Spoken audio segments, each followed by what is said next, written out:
Xin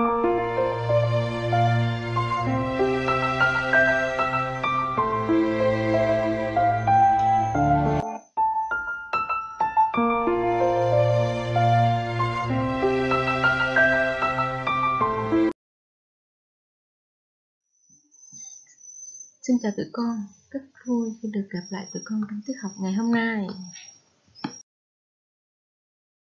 Do you often see films when you are free? Which kinds of film do you like most? Do you like detective film? Or do you like action film? Do you like horror films? Do you like science fiction films? Do you like love story film? Do you like war film? Do you like thriller? Or do you like cartoon? Look at this. Which kinds of film are they? Yeah, they are cartoon.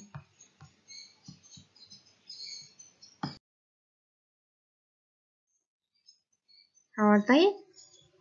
Yes, they are love story films or romantic films. Phim tình cảm, phim lãng mạn. Right. The next. What kinds of film? Yeah, detective film. Phim trinh thám, thám tử, lừng danh cô Nam. Rồi, Sherlock Holmes. Right. The next.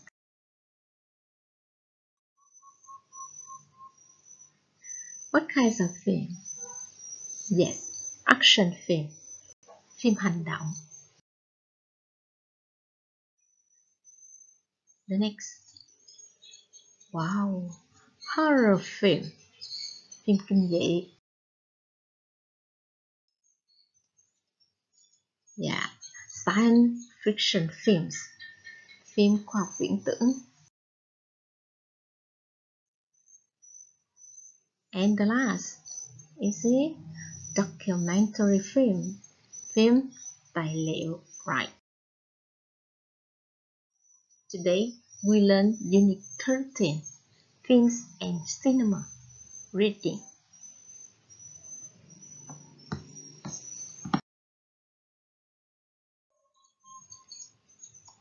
An actor, nam diễn viên. An actress, nữ diễn viên.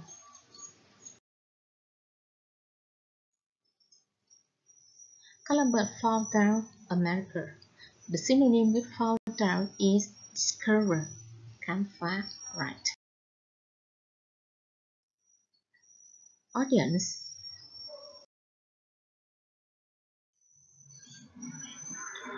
What do you call a person who makes films? Yeah, a filmmaker, người làm phim. What are they? They are characters in a film. Characters, nhân vật, vai diễn. Sequence, chuỗi hoặc là sự kiện liên tục. Decade, thập niên, thập kỷ.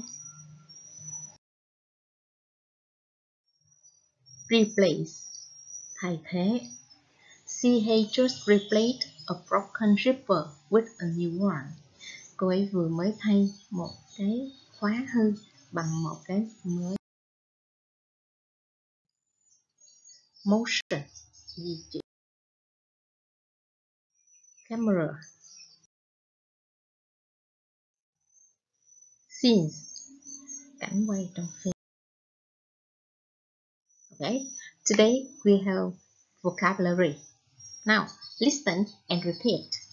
An actor, an actor, an actress, an artist. Discover, discover. Audience, audience. A filmmaker, a filmmaker. Character, character. Sequence, sequence. decade, decade, replace, motion, move, motion, camera, since. Okay, learn by heart the vocabulary today. The history of what we call cinema today began in the early 19th century. At that time, scientists discovered that when a sequence of still pictures were set in motion, they could give the feeling of movement. In the first 2 decades of its existence, the cinema developed rapidly. In those early days, films were little more than moving photographs, usually about 1 minute in length. By 1905, however, films were about 5 or 10 minutes long. They used changes of scene and camera positions to tell a story, with actors playing character parts. In the early 1910s, audiences were able to enjoy the first long films, but it was not until 1915 that the cinema really became an industry. From that time, filmmakers were prepared to make longer and better films and build special places where only films were shown. The cinema changed completely at the end of the 1920s. This was when sound was introduced. The change began in America and soon spread to the rest of the world. As the old silent films were being replaced by spoken ones on the screen, a new cinema form appeared, the musical cinema. Task 1. Match the words in the box with their given definition. 5 minutes for you to do this task.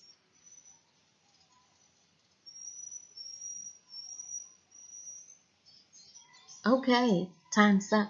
Give me your answer. Number 1. Yeah, cinema means film making industry. Number 2. Sequence means series of related events or action. Number 3. Decade means a period of 10 years. 5. Rapidly means quickly and in a short time. Number 5. Scenes means a part of a film. And the last, character is a person in a film. Như vậy thì các con cho cô biết nè, cinema là gì đây? Là công nghệ làm phim, right? Sequence, chuỗi, có nghĩa là những chuỗi sự kiện hoặc là hoạt động. Thập niên là một cái giai đoạn 10 năm. Okay. Thập niên, thập kỷ. Rapidly có nghĩa là nhanh, đúng rồi, trong một khoảng thời gian ngắn. Scenes là một phần của bộ phim, một cái cảnh trong phim. Character là một cái nhân vật được đóng trong phim. Part 2. Answer the questions. We have 6 questions. Firstly, give me the meaning of the questions. Number 1. When did the history of cinema begin? Công nghệ làm phim được bắt đầu khi nào? Right. Number 2. What did scientists discover at that time?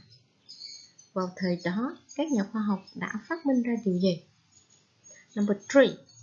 Did films in the early day have sound? Phim thời kỳ đầu có âm thanh hay không? Right. Number 4. When were audience able to see long films? Khán giả có thể xem được bộ phim dài khi nào? When were sound introduced? Âm thanh được giới thiệu vào khi nào, được đưa vào khi nào? What form of films appeared as the old silent films were being replaced by spoken word?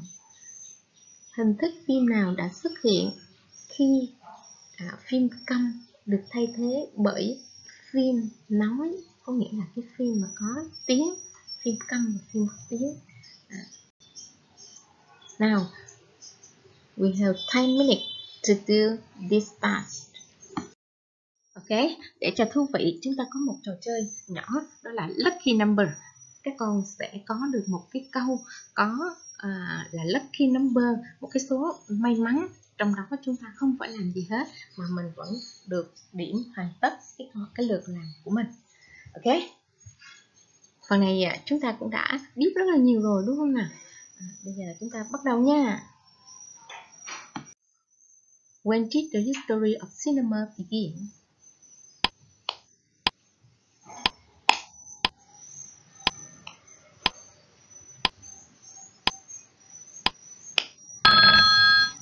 Yes, in the early 19th century. When were audiences able to see long films?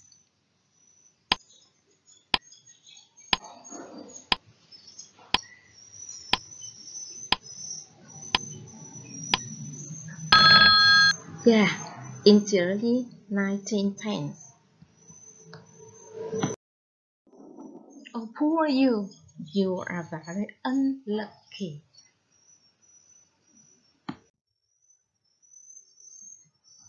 Next, when were shall introduced?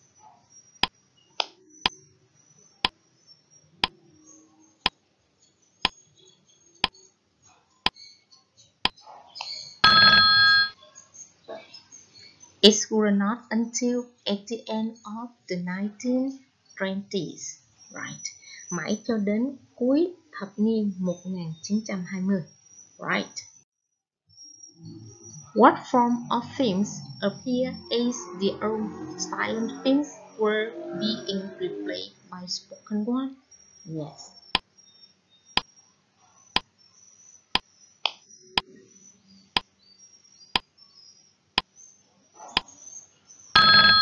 Yeah, time over. The musical cinema.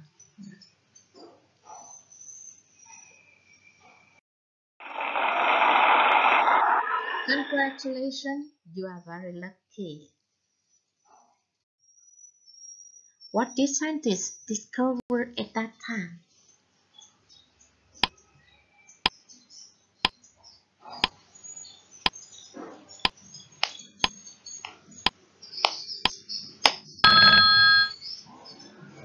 Time over. They discovered that when a sequence of still pictures were set in motion, they could give the feeling of movement. Họ đã phát minh ra rằng khi một cái chuỗi bức tranh được di chuyển thì chúng có thể đưa ra được cái sự chuyển động. Very good. Did film in the early day have sound?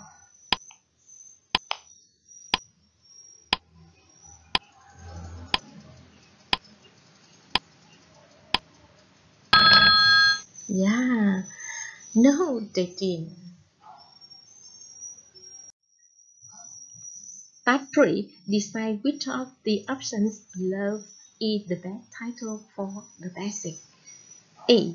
The story of a filmmaker. B. A brief history of cinema. C. The history of the film industry. Yeah, a brief history of a cinema. Một cái lịch sử điện ảnh cô động ngắn gọn. Right. Is it the title of the basic?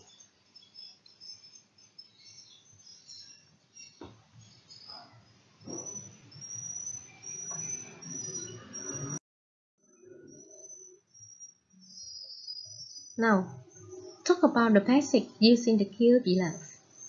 Number 1.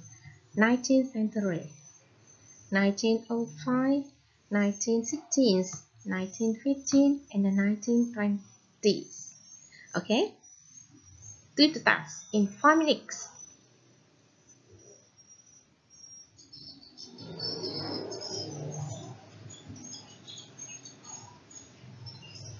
Time up. In 1905, films were about 5 to 10 minutes long. Early film lasted only 1 minute.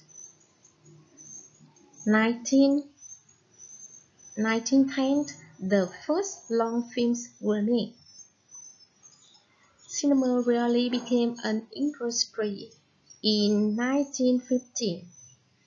Sound introduced and the musical cinema appeared in the 1920s.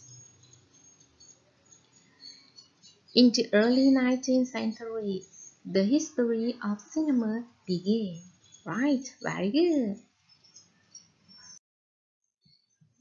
Bài học của chúng ta đến đây là hết rồi. Hẹn gặp lại tụi con trong các tiết học sau. Good luck and see you later.